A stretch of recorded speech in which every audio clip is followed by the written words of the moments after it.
అలసిన వానికి ఊరడించు మాటలు. సహోదరుడు భక్తి సింగ్ గారి పరిచర్య నుండి సేకరించిన అనుదిన ధ్యానములు. విశ్వాసమును బట్టి రాహాబును వేశ్య అవిధేయులతో పాటు నశింపకపోయెను. హెబ్రీలకు రాసిన పత్రిక 11వ అధ్యాయము 31వ వచనము. రాహాబు తన స్వంత ఇంటి విషయమై పట్టింపు కలిగి ఉండెను. ఆమె వేగుల వారిని తన తండ్రి ఇంటికి ఉపకారము చేసి వారు చావకుండా రక్షించబడినట్లు తనకు నిజమైన ఆనవాలు ఇవ్వవలనని కోరింది. యెహోషువ గ్రంథము 2వ అధ్యాయము 11-12 వచనములు.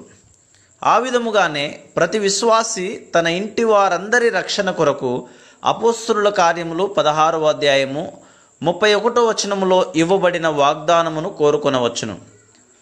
విశ్వాసముతో మన బంధువుల రక్షణ కొరకు మనము కోరుకొనిన ఎడల గొప్ప పరలోకపు స్వాస్థ్యములో సంపూర్ణ భాగమును పొందగలము.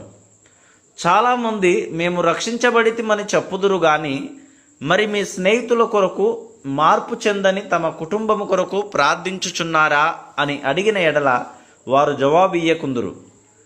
బంధువుల రక్షణ విషయంలో కూడా మనము పట్టింపు కలిగి ఉండిన ఎడల స్వాస్థ్యములో మన సంపూర్ణ భాగమును పొందగలము. మనము దేవుని వాగ్దానములను పొంది రక్షించబడని మన వారి కొరకై విజ్ఞాపన చేయుచుండవలెను. మన ప్రార్థనకు జవాబు పొందక మునుపు మనము చాలా కాలము కనిపెట్టవలసి వచ్చును. కానీ మనము అలసట చెందక మన ఇంటి వారందరి విడుదల కొరకు ప్రార్థనలో కొనసాగవలెను. అప్పుడు రాహాబు తొగరు ద్వారమును ఆ కిటికీకి కట్టెను. విశ్వాసము ద్వారా ఆమె రక్త ప్రోక్షణ క్రిందకు వచ్చినదని దీని అర్థము.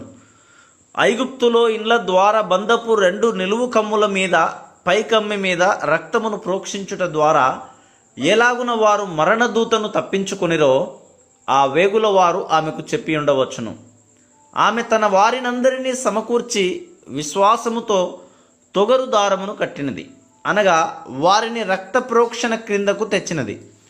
ఆ విధముగా ఆమెయు ఆమె ఇంటి వారందరూ రాబో తీర్పును తప్పించుకొనిరి. యెహోషువ ఇశ్రాయేలీలు ఇంకా దూరముగా ఉండగానే ఆమె సమయమును ఏమాత్రమును వ్యర్థము చేయక వెంటనే ఈ పని ముగించింది. యెరికో పట్టణము బలమైన గోడలు గలదియు, ఇశ్రాయేలు ప్రజలతో యుద్ధము చేయుటకు బలశౌర్యములు గలవారు కలరనియు ఆమె ఎరిగి ఉండినప్పటికీ ఆమె జీవము గల దేవుని విజయమున ఆమె విశ్వాసము స్థిరమైనది, గొప్పది. అందుచేతనే ఆమె ఆలస్యమేమీ చేయకుండా తొగరు దారమును కట్టినది. సామాన్యమైన విశ్వాసము ద్వారా మనము రక్షణను కోరుకొనవచ్చును. ఆ విధముగా మనము గొప్ప పరలోక స్వాస్థ్యమును పొందుటకు మనలను మనము